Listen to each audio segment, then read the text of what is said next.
Hey, so in this episode, we're going to do something a little bit different than I've been doing up to this point. And what I really wanted to do here was take some of the, firsthand personal experiences that I have shared so far and pull them into a world that may be more relevant to you and questions that you are having specifically about your careers. So I've worked at a lot of places, as you've probably gathered up to this point, and so I've got questions in my Twitter inbox, in my LinkedIn inbox, and my email that I wanted to pull into this show in kind of mini segments and discuss openly. Not all of these questions are going to be posed directly to me. Some of them are going to be just really good questions that I found online that I wanted to share my thoughts on. So the first one here, I'm going to read it out loud and then dive into my answer. Should I accept a job offer that I feel like I'm unqualified for? A bit of the backstory. I'm a recent graduate, and over the years I've been using many different technologies for learning purposes. However, I always forget some of them when I'm trying to learn new stuff. Recently, I've been working a lot on React.js, most of them with code-along videos on YouTube and Udemy, and I've been doing great, but I feel like it's not enough.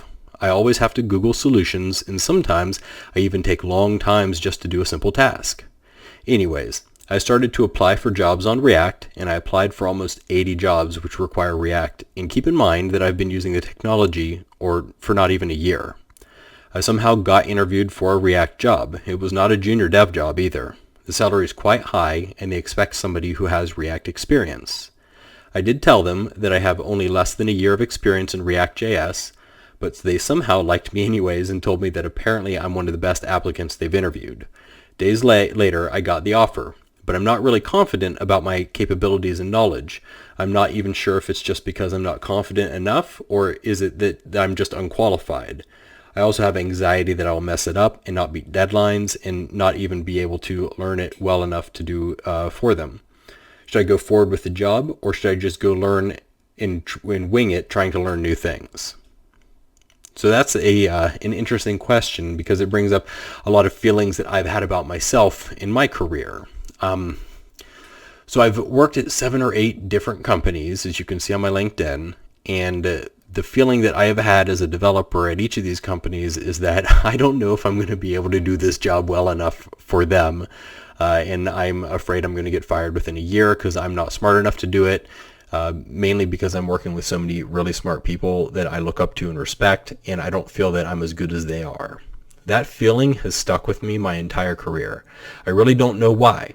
It's pretty trendy right now that I'm seeing on Twitter, at least, for people to talk about imposter syndrome. And while that really is like a real thing, a real diagnosis or psychological state, I think maybe inadequacy is more accurate of a term to use. And it mainly stems from the fact that there are so many things that a person can do in IT. When you get onto a team in the field, you see other people doing their specializations super well. Like this person knows the UI, this person knows the back end, and they collectively like merge into that perfect developer in your mind. And you just think everyone else knows everything you don't know. When in reality, you've got your own specialties and they're thinking this about you too.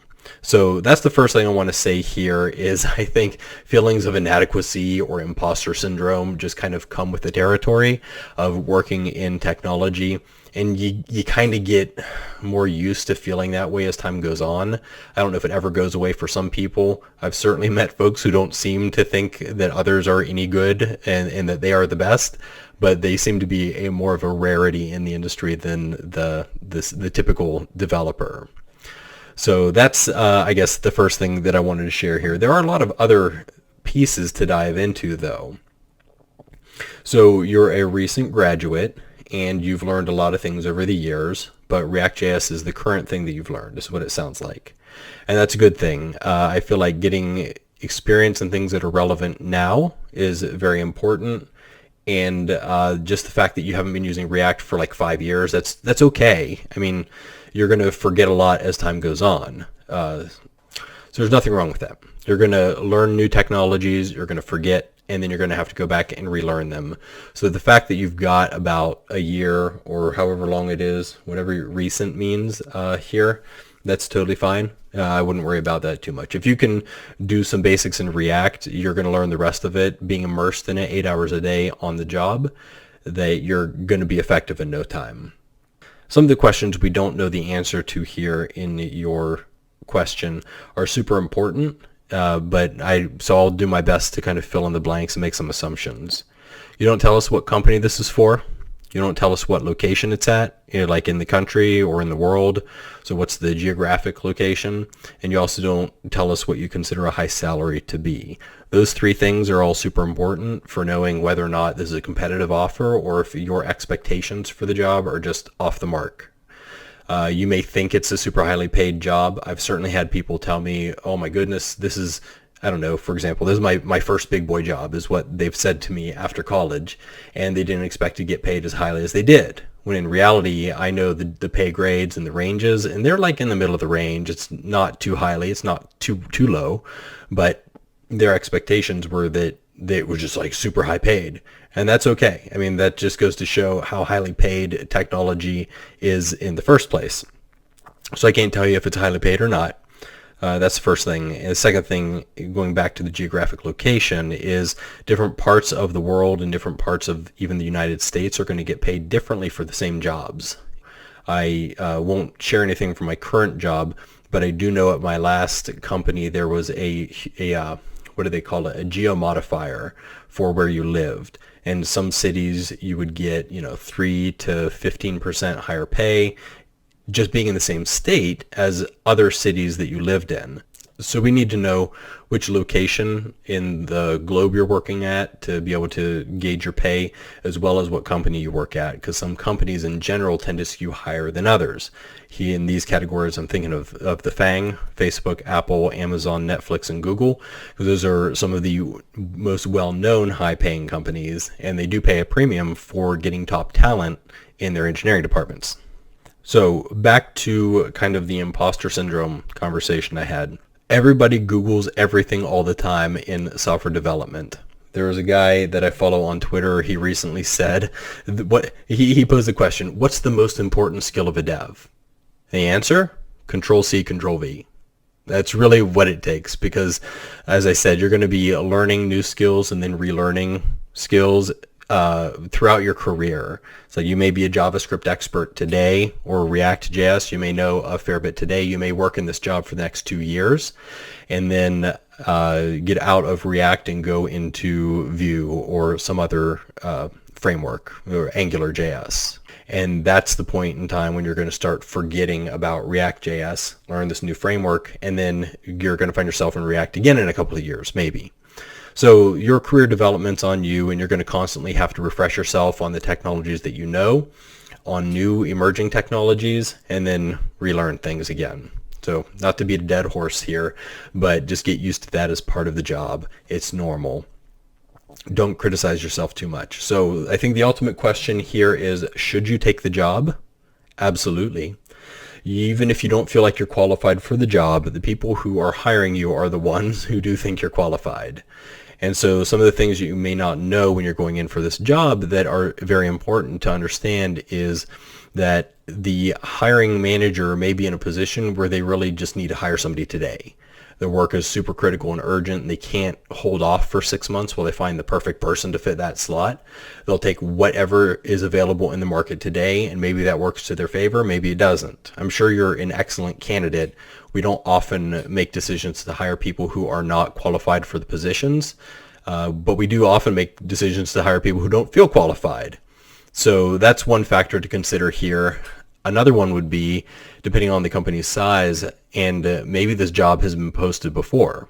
You don't know if this is posted under a slightly different title or job description, and it sat there for 3 months. They closed it, they reopened the job requisition, and you applied, you saw it, and they called you in. So who knows how long this job hunt has been going on for.